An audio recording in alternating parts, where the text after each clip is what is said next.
Hey everyone at home, it's Lindsay and Jeff. Boston Marathon recap video. Yep, we're recapping the race and leading up to the race. Yeah, we're in Massachusetts right now actually, and it was overall an incredible experience, you know, just like what they say on TV and when all your friends talk to you about the Boston Marathon. But yeah, we got in on Friday and then went to the expo on Saturday, right? Yeah, it was really cool. They gave us some really neat things, special things to wear during the race. So they gave us little bracelets, and I wish we had them on right now, but they are made from the banners of 2013, which is really cool. Really and then cool. we all got tattoos of a heart, and there was a little message of saying, you know, everyone wear this in memory of the victims and just Boston Strong, and it was pretty cool. Yeah, I mean, all weekend long, all race long, just Boston Strong was pretty evident, and that had to be the coolest overarching experience from the race, just to see that camaraderie between the fans, the runners, and just the emotions behind it too. Restaurants, businesses, I mean, every window it was something, a quote, something to just, I mean, there was even a poster that said, you know, Boston Strong from Cincinnati Strong or something, like other cities, we got lots countries. of pictures, and of course you wanted to say Cincinnati. I did. Don't mind, I wanted to throw that in there. Yes, there was a legit poster like that. But yeah, check out all the photos we have. Pretty cool stuff. So leading up to the race day, we pretty much ate the proper nutrition. We were pretty good on our nutrition. Hydration. So all weekend long, just tried to take it easy. Sunday, we did see that movie that Lindsay had talked about. Or did you mention that? No. No. Well, we saw a movie. That was cool. We relaxed. It was cool. Yeah, and that's just smart. Before the race, you don't want to be doing anything too crazy. Anxiety's already high, especially for the Boston Marathon. So a lot of those factors, you just got to try to keep yourself at ease. We did a lot of mobility on Sunday, and that felt really good. So that's usually your best bet. But yeah, let's break down the morning, like getting there and everything. Oh yeah, so I mean this race is a little bit different because it starts later on in the morning. So I didn't go off until, like it was like 11 o'clock. Yeah. So it's definitely a lot different than the normal races you're used to doing that you start at between 6 and 8 a.m. So it kind of makes things a little bit, at least for me, like, I mean you're waiting around, so you're already anxious. And then it just kind of builds as you're waiting, but we got up pretty early. Yeah, we left at about like 6:15, 6:30. With the Boston Marathon, it's a point-to-point race. So we got dropped off in Hopkinton. A lot of the runners come from Boston, and they take buses up there. And then you're just hanging around Athletes Village, which is really cool. I mean, this year they weren't messing around with security, obviously. There's snipers. There were snipers as we were entering Athletes Village.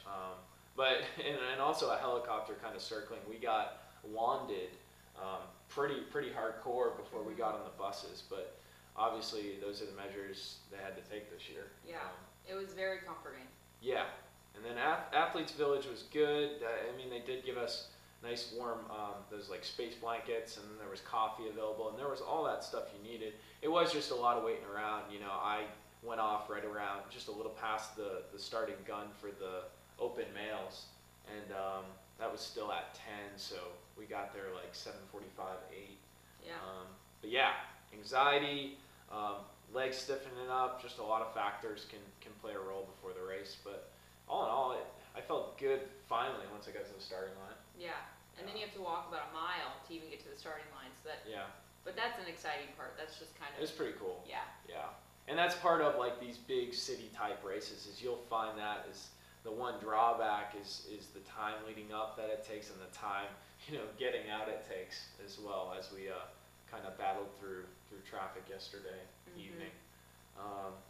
But yeah, let's talk about the race. Do you want to start with your experience, or do you want me to go? I can start with mine. All right, Lindsay's gonna break down her experience. Yeah. So my training, just this whole leading up to it, was kind of up and down. But going into it, I felt really good. And then the start of the race, I mean,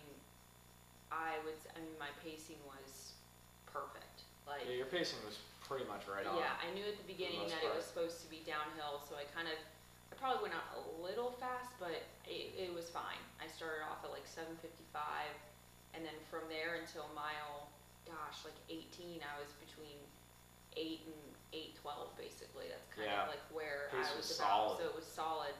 But and just the experience, I mean, all these little kids, you can kind of high five them along the way. But I loved that part. Yeah.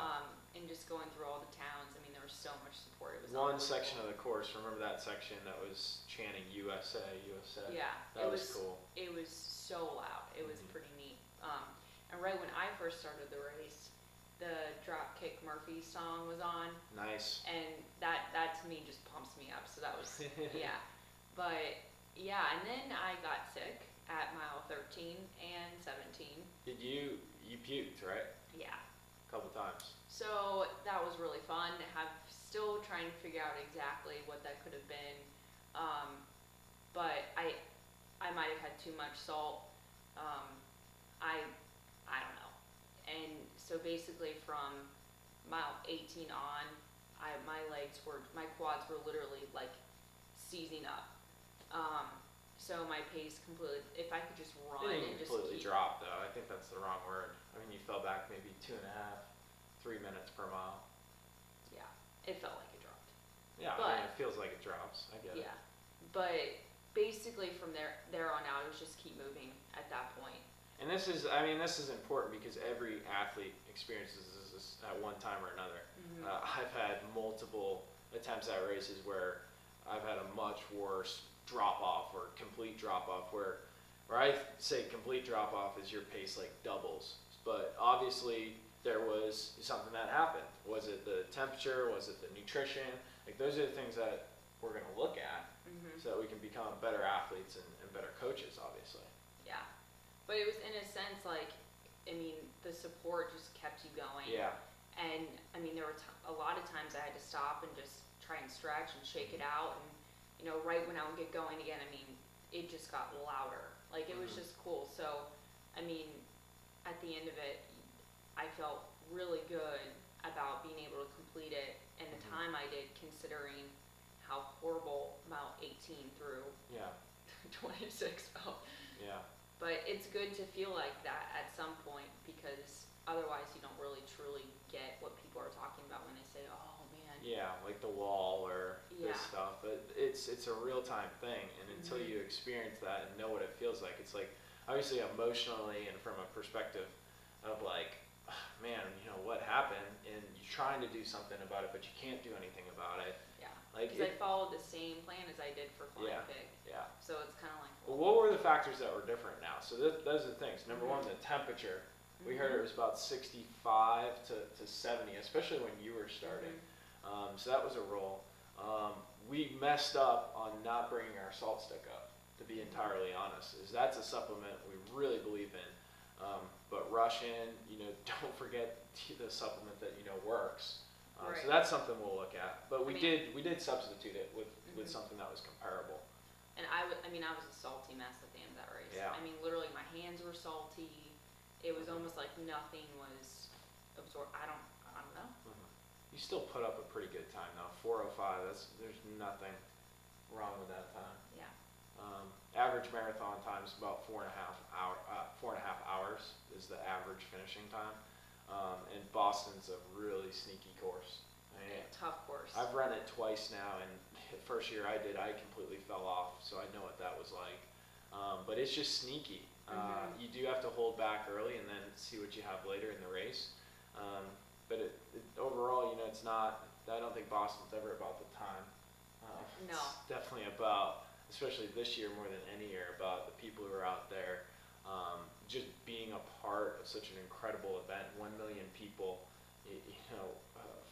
4 victims last year, over 250 injured last year. I mean, I think other parts of the course that were really cool to see is like Team Team Hoyt. Hoyt. Oh my gosh, I got to go past Yeah. them at one point, and that was just a huge highlight, just Mhm. seeing all of them. And if you don't know who Team Hoyt is, Google them, and you Yeah, will be Rick inspired. and Dick, incredible stuff, guys. Yeah. They weren't even going to run this race, but they did because of what happened last year. And I think they had like 47 team members. And it's just cool to see, like that's what endurance events are about. It's not about the time. It's about being strong and being a part of a family, a community of people who want to push themselves to go further. Mhm. So cool stuff. Yeah. How was yours? Mine was good. Probably the biggest blessing I had on race day is that my watch died before I even got to the starting line. So this is the thing, like, something always will seem to happen. I don't care how good of an athlete you are.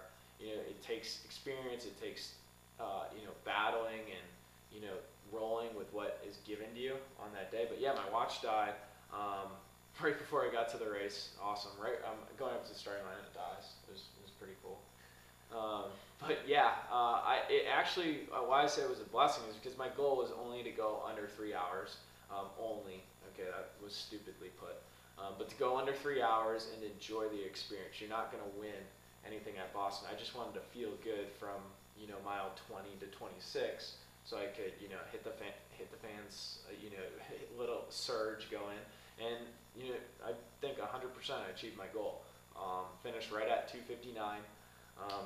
Paced early on, like close to a 21-minute 5K, which is really good for me to hold back. Yeah. Because I have a tendency to go out fast. But yeah, consistent the whole way. It was an average of 650 per mile splits. Can't complain. Yeah. Yeah, it was incredible. Which is a lot better than what your first race at Boston was. Yeah, so much better. Like, I think like almost 28 minutes faster. So, can't complain about that.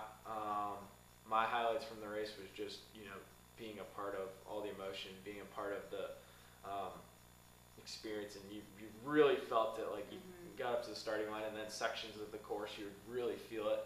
And when you make that turn onto Boylston Street and it opens up, it's like, oh my gosh. It's hard to pick, like, what was your favorite part about the course? Yeah. Because it's like It's everything. every part about it was special. The Wellesley girls, Boston College, you name it. I got to see some friends on the course, got to see a friend at the finish. That was awesome. I'm sure a lot of people were out there tracking us, so it felt good. I think those were like the intangibles of the race, just knowing people were interested in how we were doing. Yeah, it was very nice to come back, and I didn't turn my phone on until like way later, and it was like, wow, that's so nice. So many people sending messages and just supporting. And, really cool. Even today, it's been awesome, and even walking down the streets of Boston, people come up to us and say, "Oh, thank you so much for running." Yeah. Like, well, thank you. Thank you for having us. But it just shows you that, like, people come together, and that's what makes America so great, and the community of endurance, for sure. I think that's pretty much everything. What's interesting about Boston, I was telling you about this in the car, is I was ranked like 3,968 going into the race, and then I actually finished like, I think just under 2,200, so I was like 2193. So obviously that shows you like how tough of a course it is, because everyone is seeded according to their qualifying time. So it was cool to see. I think I had a really good race. I know I probably could have pushed it a little bit faster, but the goal was to get under 3. Felt good the whole way.